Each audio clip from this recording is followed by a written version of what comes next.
최근 커뮤니티에 재미있는 짤이 돌았어요. 이제부터 주식의 선택 기준은 SK하이닉스다 라는 이름의 짤이었는데요. 하이닉스보다 싼가? 하이닉스보다 좋은가? 하이닉스보다 거래가 편한가? 하이닉스보다 빨리 오를 것인가 등 선택 기준은 하이닉스라고 말하지만 사실상 하이닉스보다 못한 주식은 없을 것이다 라고 조롱하는 짤이었어요. 이런 짤이 나오게 된 배경에는 당연히 요즘 하락을 하고 있는 SK하이닉스의 주가 때문이죠. 한때 15만원을 질주하던 하이닉스의 주가가 최근 9만원 선을 터치하면서 전고점 대비 마이너스 37%로 박살이 났고, 옆집 삼성전자 역시 상황은 마찬가지로 전고점 마이너스 38%를 찍으면서 전체적인 반도체 대장주들의 주가가 에버랜드, 티익스프레스 마냥 수직 낙하했기 때문이에요. 자, 그렇다면은 주가는 왜 떨어졌을까? 라고 원론적인 원인을 먼저 파악해보고 오늘의 메인 주제로 넘어가 볼게요. 주가가 하락한 이유는 이미 다들 아시겠지만 바로 글로벌 경기 침체 때문입니다. 세계적인 인플레이션으로 인한 제조 비용 상승과 금리 인상으로 인한 투자 심리 위축으로 메모리 반도체 수요가 위축될 것으로 전망되었기 때문입니다. 지갑이 널널해야 소비자들은 전자기기를 바꾸고 기업들은 클라우드, 데이터 센터 확충하면서 메모리 반도체 수요가 늘어나지만 범세계적인 인플레이션과 그를 억제하기 위한 미국의 금리 인상이 소비자와 기업들의 지갑을 딱 닫아버리고만 거치죠. 실제로 글로벌 스마트폰 출하량이 8개월째 역성장을 이어가고 있어 시장조사 업체 트렌드포스는 올 전 세계 스마트폰 판매량 전망치를 기존 13억 8천만 대에서 13억 6,600만 대로 하향 조정했고, 글로벌 시장조사 업체 DSCC에 따르면 삼성전자의 올 2분기 재고회전 일수는 94일로 예년보다 2주 이상 증가했다고 합니다. 재고회전 일수는 보유 중인 재고가 매출로 발생하기까지 걸리는 기간으로 기간이 짧을수록 비용 부담이 적고 영업이익은 늘어나는데 전자제품이 팔리지 않으니 재고가 늘어나고 있는 것이죠. 결국 디램 가격 역시 고점이었던 2021년 9월 4.15달러에 비해 현재 3.35달러까지 하향을 했고, 향후 수년간 이어질 양적 긴축에 메모리 시장 하락은 예상되고 있습니다. 모든 객관적 정량 지표들이 반도체 시장의 불황을 가리키고 있고, 앞으로 다가올 미래가 최악의 금리 인상 시즌이라는 공포에 주주들 역시 반도체 기업을 외면하고 있는 것이죠. 그러니 반도체 대장과 코스피 천상계라는 이름값 못하는 하이닉스에 대한 조롱과 주주들의 분노가 섞여 저런 주식 풍요의 짤마저 돌게 된 사연이 있는 것입니다. 하지만 여러분, 워렌 버핏은 이런 말을 했습니다. 다른 이들이 탐욕스러워 할 때 두려워하고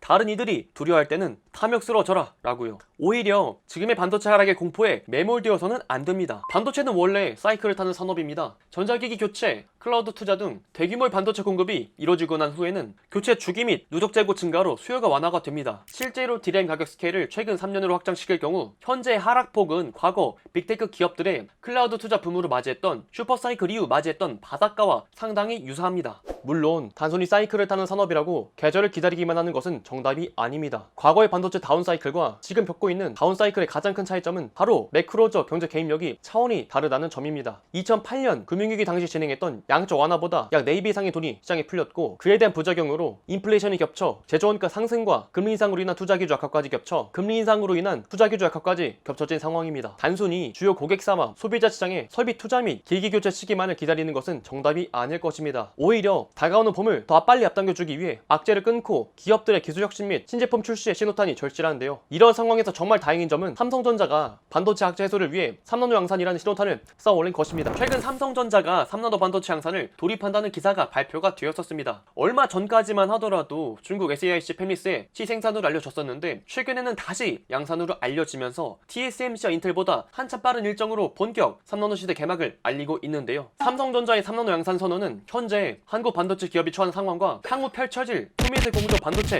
헤게모니 싸움에 있어 상당히 큰 의미를 가집니다. 우선 왜 3나노 반도체가 정말 중요한지 설명 먼저 드리도록 하겠습니다. 차세대 반도체 산업의 핵심 과제는 현재 AI, 자율주행 등 스스로 생각하고 판단하는 뇌를 만드는 것입니다. 아마존, 마이크로소프트, 알파벳, IBM, 페이스북, 엔비디아 등 글로벌 빅테크 기업들에 이어 삼성, SK, LG, 현대차 등 국내 4대 그룹들도 일제히 AI 사업 확장에 뛰어들고 있죠. 글로벌 시장조사 업체 그랜드 뷰리서치에 따르면 2021년 930억 5,300만 달러, 약 111조 원이었던 전세계 AI 시장은 2028년 9,970억 7,700만 달러, 약 1,192조 원으로 전망이 되고 있고, 향후 6년간 연평균 40%의 성장이 예고가 되고 있습니다. 더욱더 주목해야 할 점은 10년 뒤 전체 시스템 반도체 시장의 30%가 AI 반도체가 차지할 전망으로, AI 반도체는 가장 최근에 등장했음에도 불구하고 10년 뒤에는 가장 영향력 있는 반도체 시장이 될 전망입니다. 이렇게 AI 반도체의 고속 성장을 지지하는 촉매제는 바로 초연결 시대입니다. 우리가 흔히 미래를 상상하는 스마트홈, 스마트 스마트카, 스마트시티, 스마트 팩토리의 전제 조건은 모두 기기들의 초연결화, 지능화입니다. 집, 자동차, 가전, 태블릿, 스마트폰, 심지어 로봇 청소기까지 너나 할 것 없이 모든 것이 연결이 되고 기기마다 스스로 대량의 비정형 데이터를 실시간으로 처리할 수 있는 반도체가 탑재되어야 합니다. 하지만 기존의 개발 중인 인공지능의 가장 까다로운 문제는 큰 부피와 높은 전력 사용이었습니다.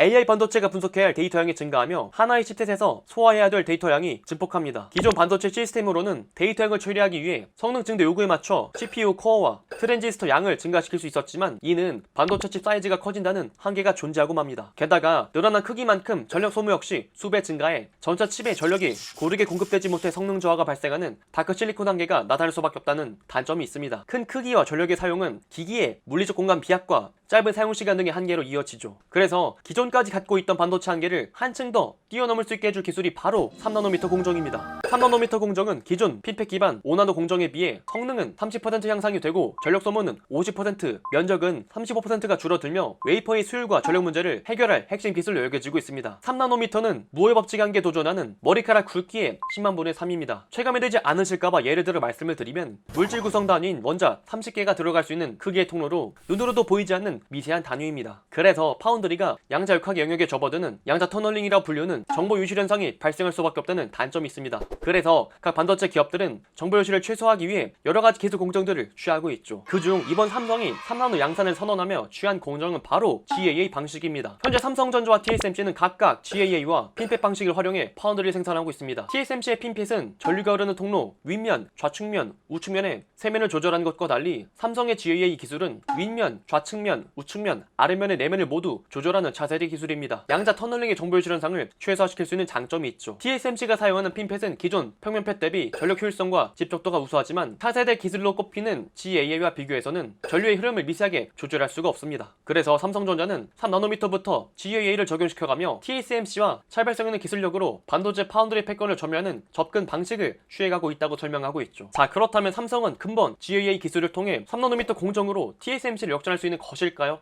아닙니다. 삼성 역시 해결해야 할 문제가 있습니다. 바로 수율인데요. 수율은 반도체에서 결함이 없는 합격품의 비율을 의미합니다. 웨이퍼 한 장에 설계된 칩의 최대 개수 대비 생산된 칩들 중 정상 작동하는 칩의 개수를 100분율로 나타낸 것이죠. 하지만 5나노 개발부터 양산에 어려움을 겪었던 삼성전자가 단기간 내에 3나노 양산을 선언한 것은 당초 예상보다 너무 앞질렀다고 보여지고 있습니다. TSMC가 5나노 수율을 2019년에 80%를 완성한 것에 비해 삼성전자는 2021년 5월이 되어서야 5나노 공정 수율을 60%를 확보를 했고 현재 삼성전자의 3나노 수율이 10%, 4나노 수율이 35%로 알려질 정도로 삼성전자 내부에서도 지금 3, 4나노 수율도 못 잡아서 애를 먹고 있다는 것은 공공연하게 늘려오고 있는 사실입니다. 물론 현재까지 삼성이 오피셜로 반도체 공정에 대한 수율을 공개한 바는 없지만 파운드리 업계에서 진일보한 기술력을 보유한 TSMC조차 3나노 수율을 잡지 못해 신제품 적용 및 양산에 적용하지 못한 것을 본다면 난이도가 얼마나 어려운지 알 수가 있겠죠. 자, 그럼에도 불구하고 삼성전자가 3나노 양산을 선언한다는 것은 어느 정도 손을 감수하고서라도 세계 최초 3나노 양산 타이틀을 가져가고 싶어한다는 것으로 해석될 수 있습니다. 이는 중장기적인 반도체 헤게모니 속 지속 가능성을 염두에 둔 판단인 것인데요. 차세대 반도체 헤게모니는 AI 반도체 중심의 시스템 반도체로 흘러갈 것입니다. 메모리 반도체 중심인 한국의 역할은 M램, PI 메모리 같은 AI 전용 메모리를 만들거나 시스템 반도체를 설계하는 빅테크 기업들의 파운드리 수주를 이끌어내야 반도체 업계에서 살아남을 수 있겠죠. 하지만 글로벌 파운드리 시장 점유율의 60%는 TSMC가 점유하고 있고 삼성은 14% 남짓에 불과합니다. TSMC는 매년 50조에 달하는 투자로 생산 시설을 글로벌로 확장시키며 고객사 구축에 나서고 있습니다. 미 애리조나주에 120억을 투자해 반도체 공장을 일본 구마모토현과 싱가포르에도 반도체 공장 건설을 추진하며 글로벌 파운드리 외연 확장을 추진하고 있죠. AI 반도체 등 차세대 미세 공정 수요가 폭발하더라도 그 수요를 오롯이 담아낼 수 있도록 캐파를 증진시키고 있는 것입니다. 물론 초미세 공정 반도체 수요 폭발로 TSMC가 감당 못하는 일부 수요를 삼성전자에게 이연된 효과도 기대해볼 수 있겠지만 사실 그마저도 불확실하다는 것이 업계의 중론입니다. 1에서 3나노 공정으로 대결하는 파운드리 업계의 초미세 공정 싸움만큼이나 성능 싸움을 견지고 있는 전쟁의 진짜 당사자는 빅테크 기업들입니다. 자사 제품의 공신력이 달린 상황에 기술력이 불투명한 삼성에게 수주를 맡길 가능성은 상당히 적습니다. 반도체의 수율이 안 나오면 납품이 늦어지고 납품이 늦어지면 결국 제때 생산하지 못해 하위 호환의 반도체를 탑재하기 때문이죠. 결국 차세대 반도체 먹거리를 리드할 촉매제가 불투명한 상황에 삼성은 그에 따라 내놓은 카드가 세계 최초 3나노 양산이라 해석이 됩니다. 다소 무리인 것처럼 보일 수는 있어도 3나노미터부터는 진일보한 기술로 판단되는 GAA 기술의 안정화를 통해 2025년 2나노미터를 시작으로 단박에 TSMC를 누르고 파운드리 헤게모니 쥐고 있는 전략을 취하려는 것이죠. 그래서 근본 삼성이 3나노 양산을 선언한 것은 글로벌 고객사들에게 3나노 기술력을 생산 가능한 수준까지 확보했음에 대한 공언과 동시에 삼성이 미래의 먹거리로 삼은 AI 반도체를